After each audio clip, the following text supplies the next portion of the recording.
Assalamualaikum warahmatullahi wabarakatuh. Perkenalkan, nama saya Ramali Asra dengan NIM 12011425968. Mata kuliah Landasan Pendidikan IPS Tadris IPS 1B, Fakultas Tarbiyah dan Keguruan, Universitas Islam Negeri Sultan Syarif Kasim Riau. Baiklah, saya akan menjelaskan sedikit materi tentang landasan sosiologis pendidikan. Pengertian landasan sosiologis pendidikan.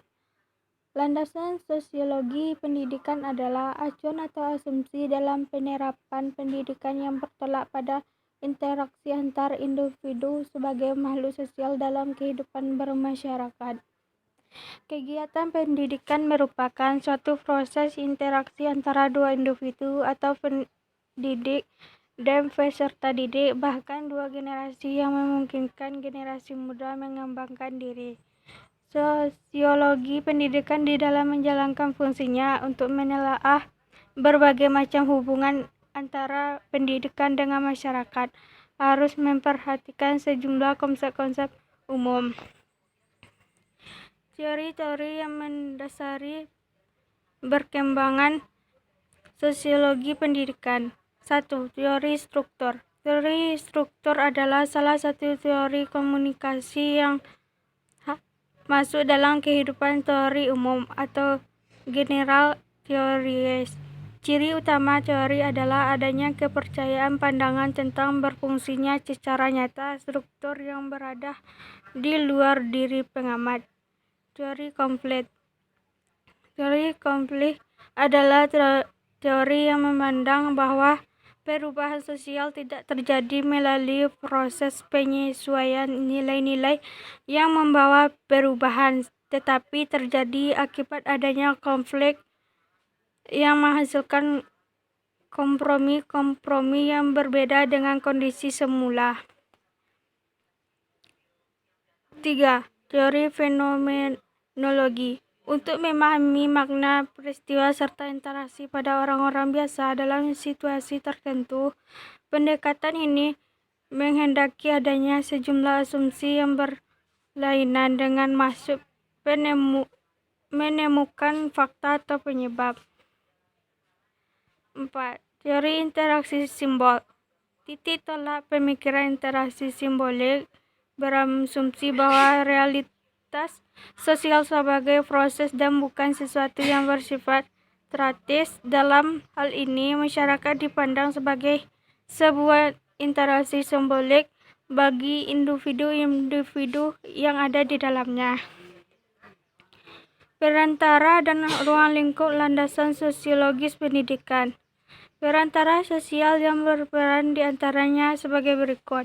A. Keluarga. Keluarga merupakan perantara sosial paling awal dalam bermasyarakat. Secara tidak langsung, keluargalah awal dari transfer nilai-nilai budaya kepada anak-anak.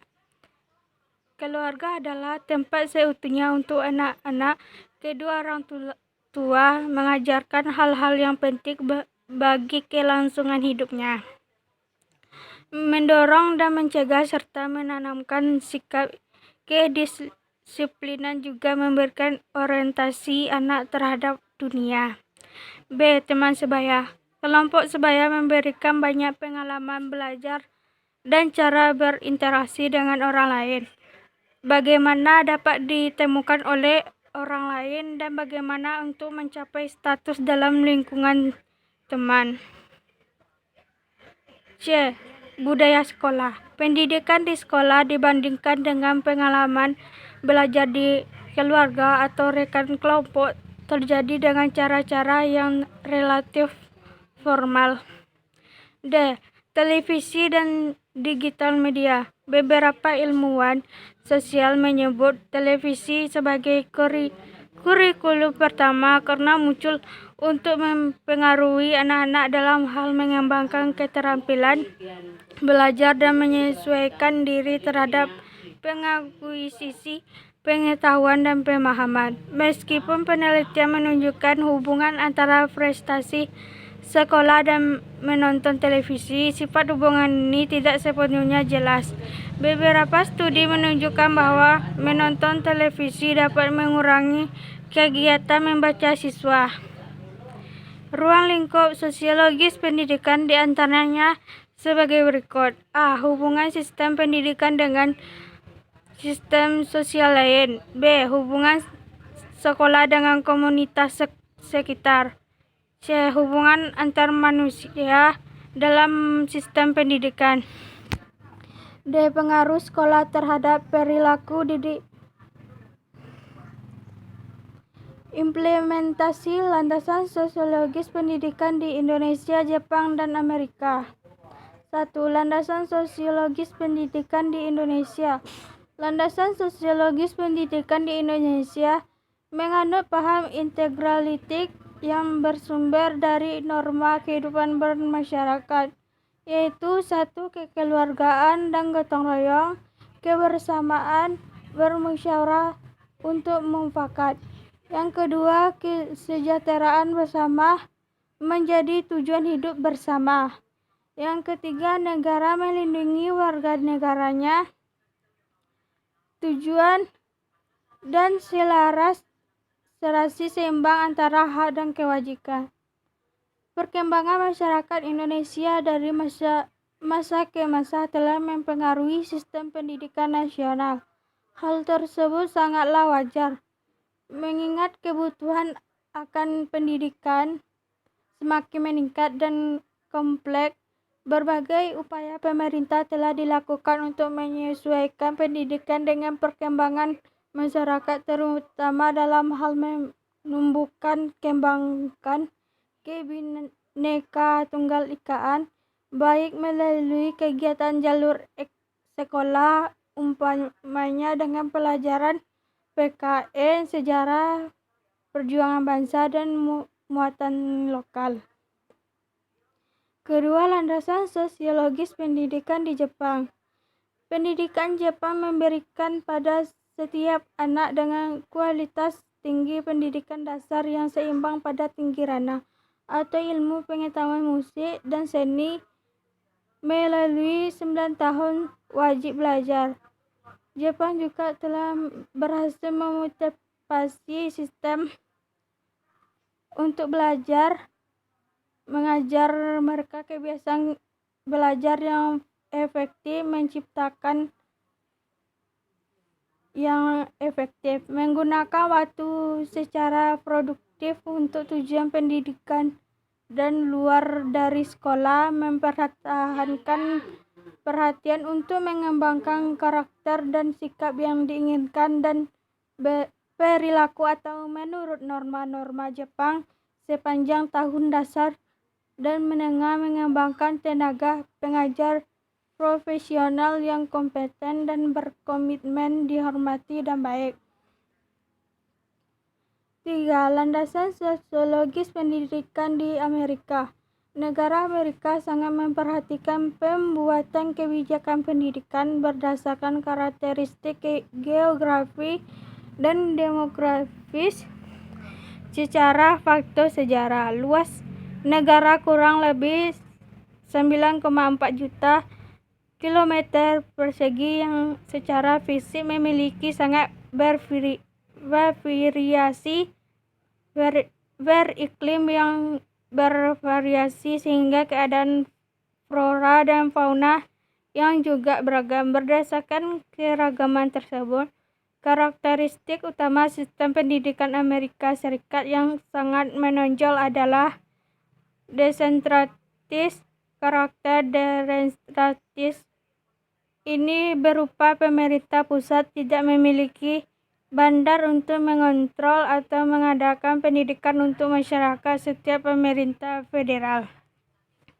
Amerika Serikat memiliki tujuan pendidikan secara umum, yaitu yang pertama untuk mencapai kesatuan dan kebinekaan, kedua untuk mengembangkan cita-cita dan praktek demokrasi, yang ketiga untuk membantu mengembangkan individu, yang keempat untuk memperbaiki kondisi sosial masyarakat, yang kelima untuk mempercepat kemajuan sosial. Implikasi dari landasan sosiologis terhadap pendidikan. 1. Pengembangan teori pendidikan. Implikasi sosial dalam pengembangan teori pendidikan mendorong lahir dan berkembang sosiologi pendidikan, mendorong lahir dan berkembangnya ilmu pendidikan kependudukan, dan mendorong lahir dan berkembangnya aliran sosiologisme pendidikan. 2. Tujuan pendidikan. Pendidikan dapat dijadikan ajang pembelajaran bagi siswa untuk mempersiapkan diri mereka sebelum terjun di masyarakat. Sekolah sebagai pengubah sosial, yaitu untuk menyeleksi nilai-nilai, menghasilkan warga negara yang baik, dan menciptakan ilmu serta teknologi baru untuk mencapai tujuan pendidikan nasional. Maka sekolah seharusnya menjadi agen pembangunan masyarakat. 3. Kurikulum pendidikan. Kurikulum pendidikan harus disusun berdasarkan kondisi sosial masyarakat. Kurikulum disusun bukan hanya harus berdasarkan nilai adat istiadat, cita-cita dari masyarakat. Karena kondisi sosial senantiasa berubah dan berkembang sejalan dengan perubahan masyarakat, maka kurikulum harus disusun dengan memperhatikan unsur fleksibilitas dan bersifat dinamis sehingga kurikulum tersebut senantiasa relevan dengan masyarakat. Yang keempat, proses pendidikan. Sekolah merupakan bagian dari kelompok sosial yang ada di masyarakat. Maka dari itu, dalam sekolah harus melaksanakan nilai-nilai yang dibuat dan disepakati oleh masyarakat yang bersumber dari norma pemerintah, agama, dan pengetahuan. Sekolah sebagai kontrol sosial, yaitu untuk memperbaiki kebiasaan-kebiasaan jelek kala di rumah maupun di masyarakat. Implementasi dalam kegiatan landasan sosiologis dalam pendidikan. A. Sosialisasi anak-anak dalam pendidikan. Kegiatan tersebut bisa dilihat dari interaksi antar siswa, interaksi siswa dengan guru, guru dengan siswa. Agar interaksi antara siswa bisa dibina dengan baik, maka sebagai seorang guru harus membina siswanya dengan baik. B. Proses sosialisasi anak-anak di sekolah seperti konsep tentang interaksi sosial, kontak sosial, komunikasi, bentuk interaksi sosial, dan sebagainya. C. Kelompok sosial dengan berbagai bentuknya termasuk sekolah. D. Dinamika kelompok yang sudah tentu berlaku dalam dunia pendidikan, misalnya dinamika dalam kelas, dinamika dalam kegiatan indra maupun ekstra sekolah, dan lain sebagainya. Nilai yang ada di masyarakat serta kewajiban sekolah untuk mengembangkan aspek itu pada diri anak-anak. F. Peranan pendidikan dalam masyarakat atau sosial. G. Dukungan masyarakat terhadap pendidikan. Sampai disinilah hasil materi yang dapat saya sampaikan. Saya ucapkan wassalamualaikum warahmatullahi wabarakatuh.